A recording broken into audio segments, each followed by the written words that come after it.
client of mine just told me recently, Javier, I moved to Panama. All my clients are in the US. That means I pay no tax, right? Territorial tax country. That's how it works.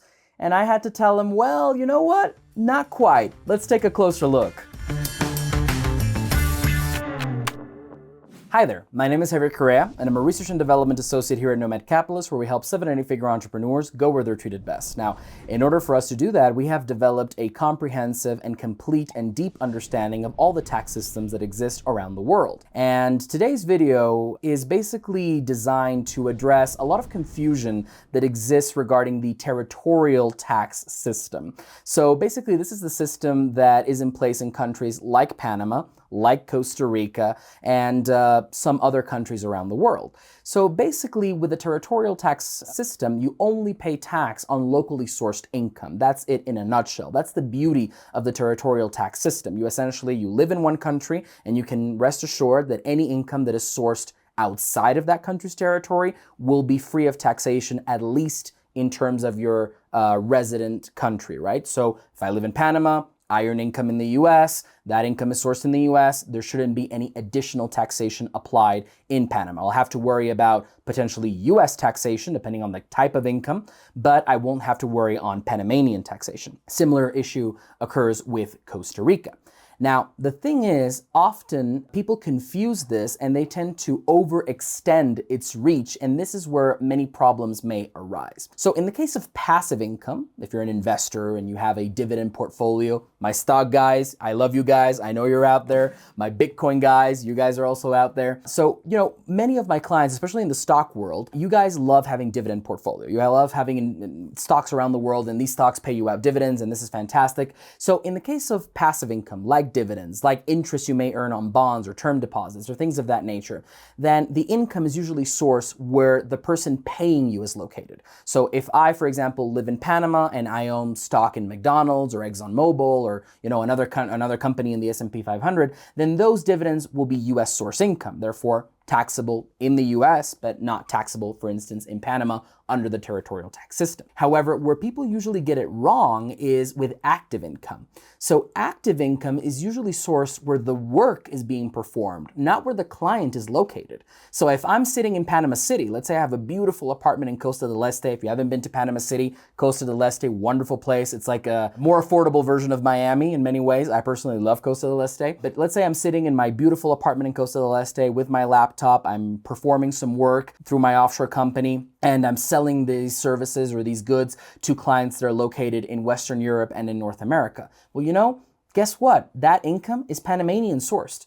All the work is being performed on Panamanian soil. Therefore, it is fully taxable in Panama, regardless of the fact that my clients are located in London or Miami or New York or Paris, and that I'm receiving the payment for those services that I am providing in a US bank account or in a Swiss bank account or in a Hong Kong account.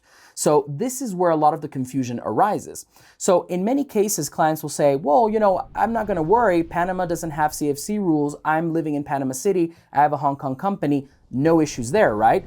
And I'm like, it depends. It really depends on how you structure yourself. And this is where Nomad Capitalist comes in and makes sure that everything is coordinated properly, that you're following all the proper steps to make sure that your Hong Kong company is well combined with your Panama tax residence and that your US LLC is well combined with your Hong Kong company and so forth, right? So for example, if I live in Panama City and I have the aforementioned offshore company, Hong Kong, US, or otherwise, can I really make it be tax-free?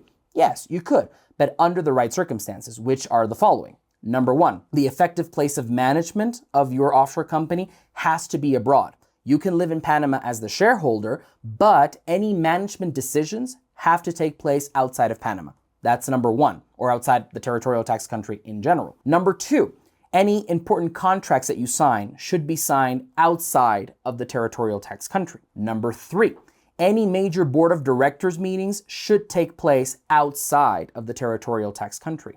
Number four, you should also keep in mind that your employees, ideally, unless they're performing very auxiliary services, should all, or in the vast majority, be located outside of the territorial tax country in order for all of this to work properly and in order for your offshore company to truly avoid taxation in the territorial tax country where you're taking up residence. So if you combine all these elements and you're able to prove that you're following things to the letter, then you should be able to take full advantage of a territorial tax country for residents with an offshore company providing services or goods to clients located all over the world, and it can still be very optimal in terms of taxes. Another very important thing to mention here is, as stated earlier, obviously countries like Panama that are territorial tend to not have controlled foreign corporation rules. Just to give you a bit of context, controlled foreign corporation rules, usually mostly present in high tax countries, are rules whereby you may be forced to include a portion of your foreign company's income, usually passive income, but not always, merely because you are the main shareholder and because, as the name indicates, you control that foreign corporation. Now, obviously in the case of Panama, one of the great things about Panama is that there are no controlled foreign corporation rules similar to other territorial tax countries around the world. However, that doesn't get us out of the woods just yet. And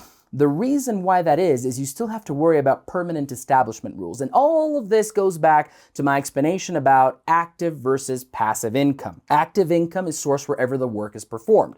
A permanent establishment is basically a fixed place of business of a business entity or of a corporate entity, for better clarity. So if I am a tax resident of Panama and I have that Hong Kong corporation, I have that US LLC that I have registered overseas, but I have an office in Panama. All the work is performed in Panama. As we saw earlier, that's Panamanian source income. And the way that you're going to get sucked into the tax net, or your company's going to get sucked into the tax net, is permanent establishment. So again, to my point of how and why we tell clients that having a foreign corporation is great, but also knowing where the work is going to be performed is crucial, because you can have a great tax residence with a great policy that doesn't have controlled foreign corporation rules, and it may work on the personal side. But if you bring in your company and you suck it into the tax net via a permanent establishment, which can be a warehouse, it can be an office, it can be any fixed place of business basically, then you're essentially throwing away all the benefits of having that offshore corporate structure in the first place. So, again, this is why a service like Nomad Capitalist that takes into consideration the corporate side on multiple jurisdictions, that takes into consideration your personal side from multiple jurisdiction standpoint, is vital for you as a global entrepreneur and a global investor. If you want to avoid falling in what I call the Panama trap, and you want to understand tax systems better, you want to make sure that your offshore corporate structure and your tax residence combine beautifully, then be sure to follow our YouTube channel, subscribe to our Instagram, and if you're interested in learning more, Nomad Capitalist /apply, we're waiting for you. See you in the next video.